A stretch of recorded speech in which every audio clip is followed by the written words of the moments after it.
Kenaikan tunjangan anggota DPR RI menimbulkan penolakan dari banyak kalangan. Kondisi ini pun mengakibatkan aksi demo di sejumlah wilayah di Indonesia.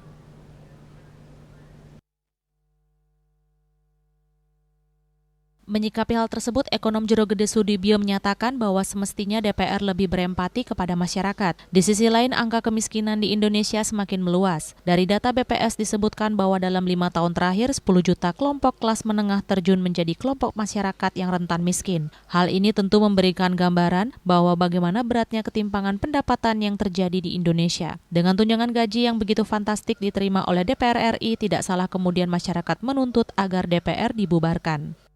Jadi tidak salah kalau ada tuntutan masyarakat bahwa DPR mesti dibubarkan.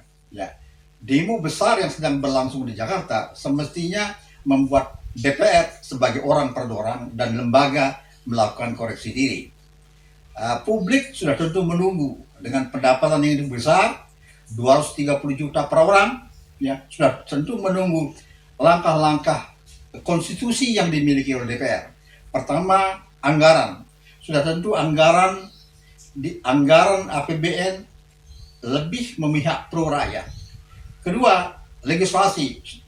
Rakyat dan publik menunggu legislasi yang berhubungan dengan upaya lebih serius dalam pemberantasan korupsi berupa korupsi, kemudian langkah-langkah serius yang berkaitan dengan pemberdayaan desa, ya, dan hal-hal yang lain yang intinya lebih pro pada kepentingan rakyat.